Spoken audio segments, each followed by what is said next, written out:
লোকের ছেলের সঙ্গে আমার তুলনা করছো? এখনকার ছেলেপেলের মুখে হাত দেওয়া যায় না।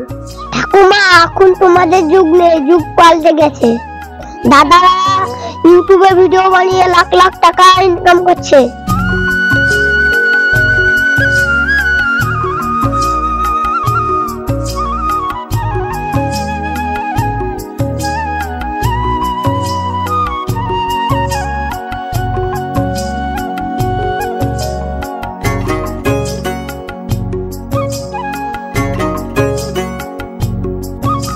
প্রতীক, কেমন আছিস? ভালো আছিস তো? হ্যাঁ হ্যাঁ, ভালো আছি। তুমি কেমন আছো? শুনছি তুই নাকি অনেক বড় ইউটিউবার হয়ে গেছিস। হ্যাঁ হ্যাঁ, তুমি ঠিকই শুনেছো। তা এখন ভিডিও করে কোথা থেকে আসছিস? আমি দার্জিলিং থেকে আসছি।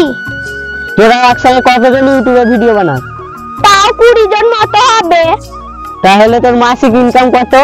মাসে 1-1.5 লাখ টাকা ইনকাম হয়। ঠিক আছে, বিকেলে মাছ আনে আসিস, তোর সাথে কথা আছে।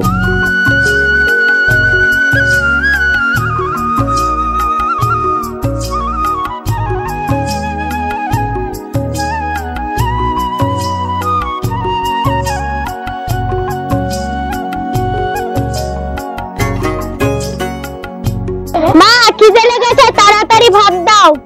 সারাদিন রোডে করে ঘুরে বেড়াস, খাওয়ার সময় হলে বাড়ি চলে আসিস। তোর বাবার সঙ্গে মাঠে গিয়ে একটু হাতে হাতে কাজগুলো তো করতে পারিস। পটলের ছেলেকে দেখেও তো কিছু শিখতে পারিস।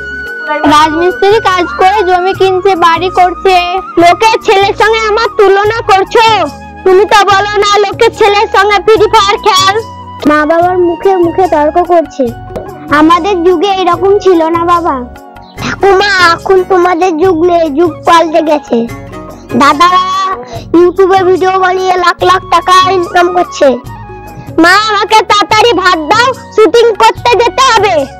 তোর তো খাওয়া ছাড়া কোনো কাজ নেই, চান করে রান্না হয়েছে, খেতে দেবো।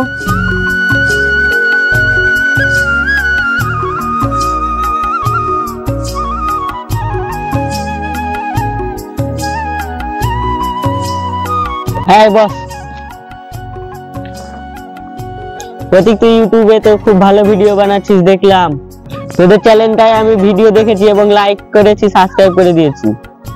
ও, আজ রাত 8টার সময় নতুন একটা ভিডিও আপলোড করব, দেখিস। আমাকে কি তোদের সাথে ভিডিও বানাতে নিবি? আগেও তো বলেছিলাম তোকে ভিডিও বানাতে, তুই তো আমার কথা শুনে আসিসনি।